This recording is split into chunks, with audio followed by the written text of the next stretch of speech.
excited to be here. Yay! Today we are talking about the 3 myths about learning English. So if you're here watching this now, or if you're here watching this later, then put a comment in the comments section and tell me, who you are, what's your name, where you're from, and perhaps your English goals. So today we are talking about the 3 myths of English learning. And I'm going to jump right into this because it is so important. Okay. Number 1 is grammar.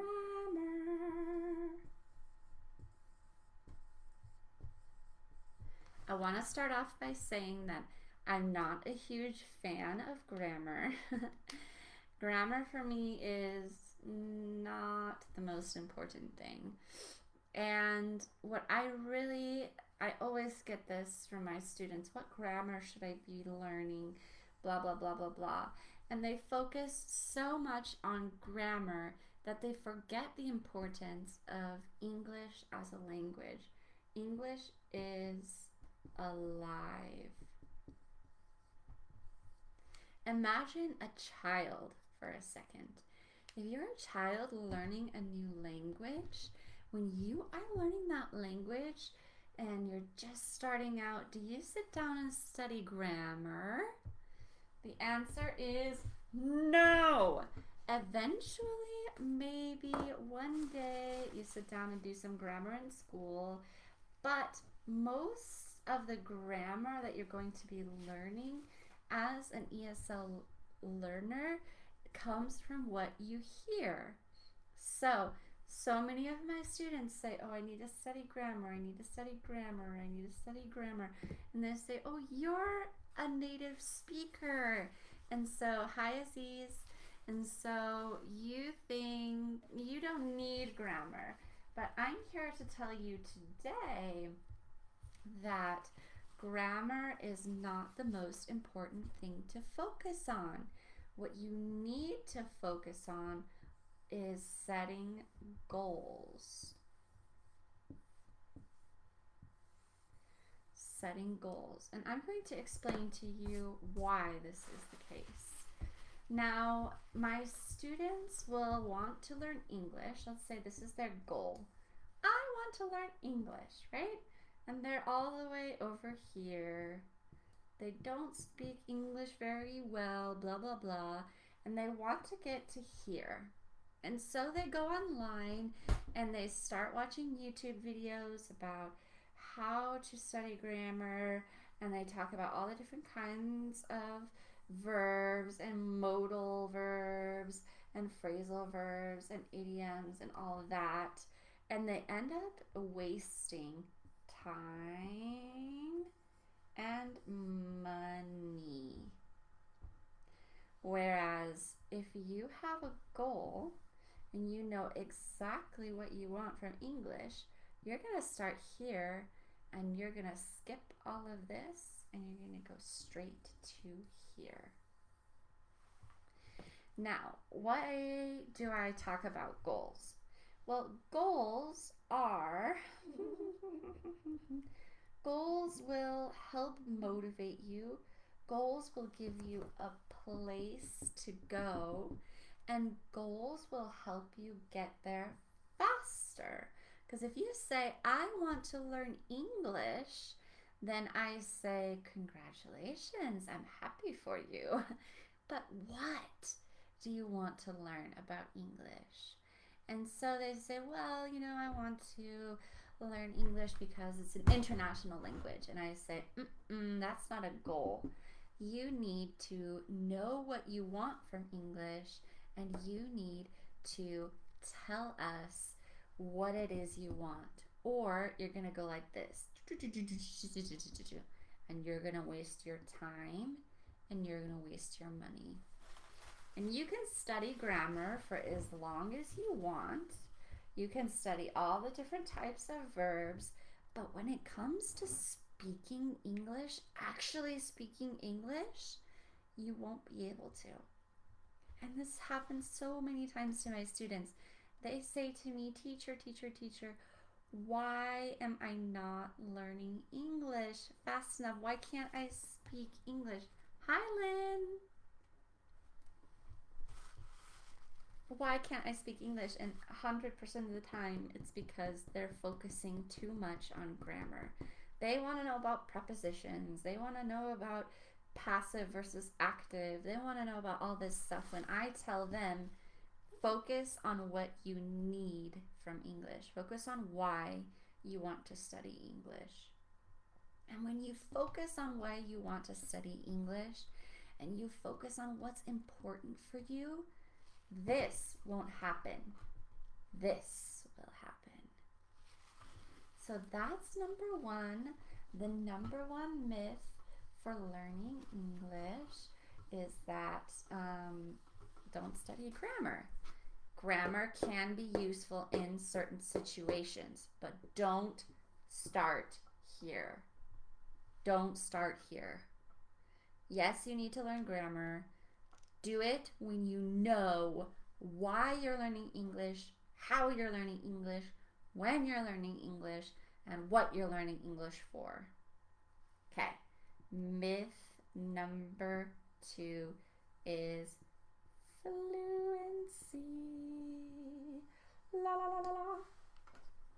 So many times my students come to me and they say, teacher, teacher, teacher, I want to speak English fluently.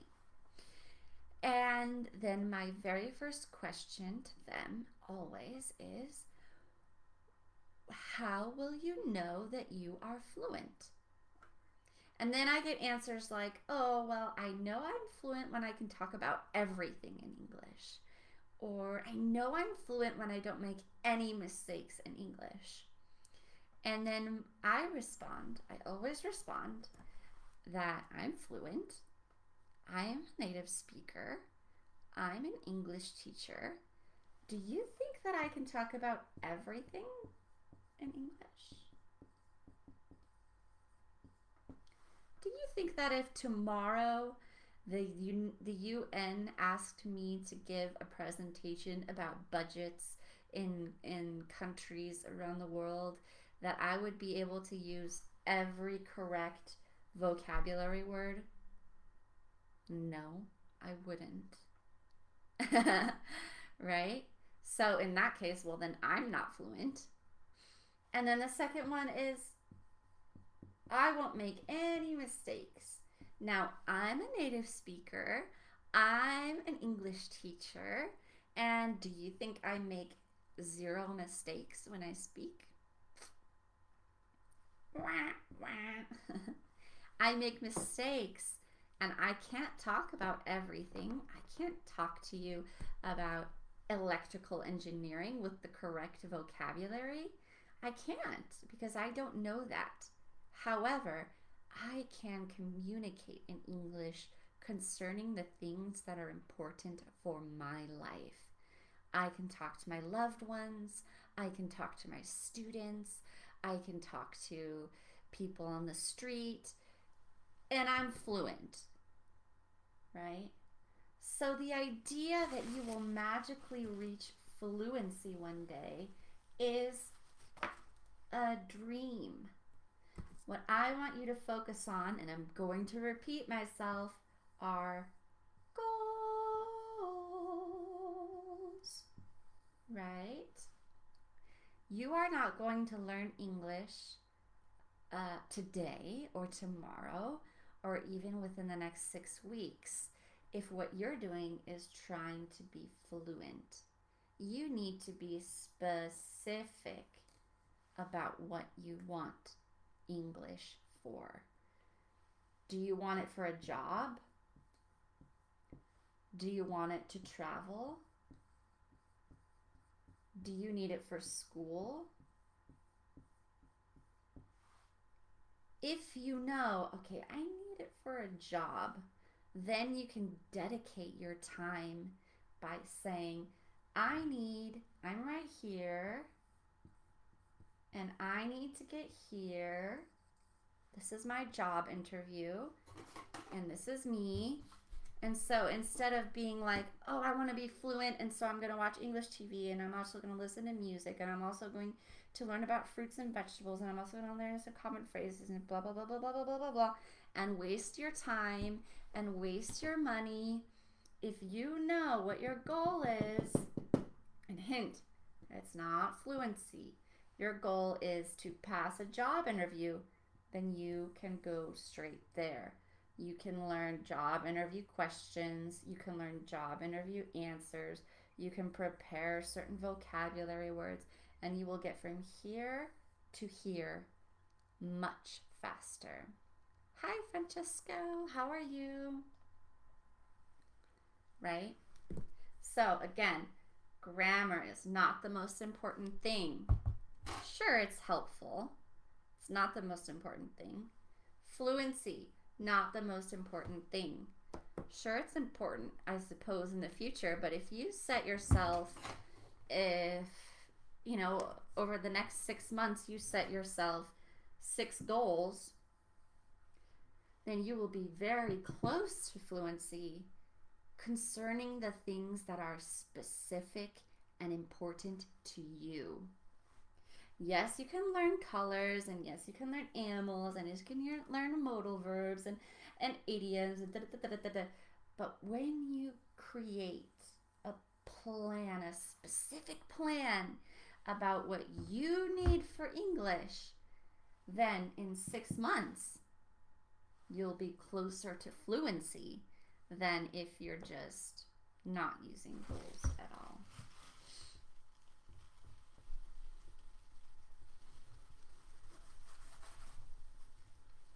Okay, number 3, we're talking about the cost of speaking English. So some people say you can do it for free, and some people say learning English is so expensive. Okay, so I have 2 different types of students. One of them is 3. There are 3 in this category. One of them is going online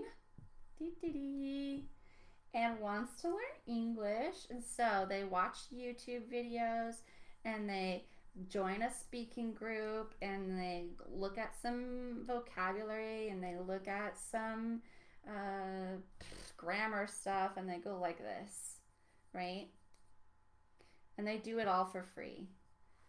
But what you need is not all this free stuff. What you need is something very specific to get you to your English goal. Because if you're spending all your time on free stuff, that's awesome, but every single teacher that you find online is going to have different ways of teaching English. Some want to teach grammar, some want to teach phrasal verbs, some want to teach speaking, some want to teach writing, some want to teach listening. And so if you're following 100 different teachers that are free online, this is what you're doing. If you pick one teacher, and hint, you have a goal, and you know that that teacher is going to get you to this goal, then you can do it. Now, the second and third type of students that I have are the following students. Okay, so you say, oh, I can't do it for free, so I'm going to hire a teacher. I'm going to hire a teacher to speak with me 3 times a week at $20 per hour. And at the end of the month, you've paid $260. Oh, sorry, at the end of the month, you've paid $260. And in 3 months' time, you've spent more than $1,000. And guess what? You don't speak English. Right? Or maybe you've learned a few things, but not enough. And I'll tell you why, because mostly when you're paying for a teacher, what you're going to be doing is just conversation practice. And conversation practice is okay, but conversation practice, and this is going to look familiar, if you're trying to get here in your life, and conversation can go, oh, how was your day? Well, I think this government is blah, blah, blah, and I think this type of activity is fun, and these are my free time activities, and this is what I love to do with my family. And you're going to spend a lot of money doing this, right? So this one would be like your time, and this one would be like your money. Wasting time, wasting money. What you need, can you guess it? Can you guess what you need? Hi, Norhamid. Norhamid, send me a message and I will help you out with that. Hi, Nas. If you're spending a lot of money, you're not getting anywhere. But if you have a, say it with me, goal, then you know that you can spend exactly the right amount of time with your teacher. And when you're not with your teacher, you know, I have to practice this, I have to practice this, I have to practice this, and I have to practice this. So, does that make sense? Does that make sense to you guys? Basically, it boils down to this. Goals. And if you know me, you know I've said this 100,000 times, but it's because it's true for you and it's true for all of my students. Don't waste your time studying grammar if you don't know why you're studying grammar. Don't waste your time trying to become fluent, this elusive fluency. Don't waste your time with a bunch of free stuff online. Don't waste your money spending 1,000,000 hours per hour with a teacher. Set yourself goals. Know why you're learning English, why you need English, what you're going to study, how long you're going to study it for, how it's relevant to your life, all of that good stuff. Does that make sense, you guys? Stop wasting your time. Stop wasting your money. Set yourself English goals. Yeah? Okay, you guys. Thank you so much for listening to that. I'm really, really, really, really excited to tell you about a few things. A free PDF, which is in the top part of this, the post of this, is the English PDF, and it will tell you how to set a goal. Get this PDF, set your goal, and then you will learn English. Don't waste your time. Don't waste your money. The PDF is free. And then I wanted to just mention that my group for setting goals and learning English, where we dive way deeper than what I just showed you, is starting in January. I'm so excited, and I'm really, really, really, really, really hopeful and nervous and just so stoked. So I hope you guys are into that. If you are, make sure you're in my group or you get that PDF and you will be notified when that comes, because it's coming soon. All right, you guys, have a wonderful day. Remember, if you're watching this later, to comment below and let me know where you're from and blah, blah, blah, blah, blah. Okay, thank you guys.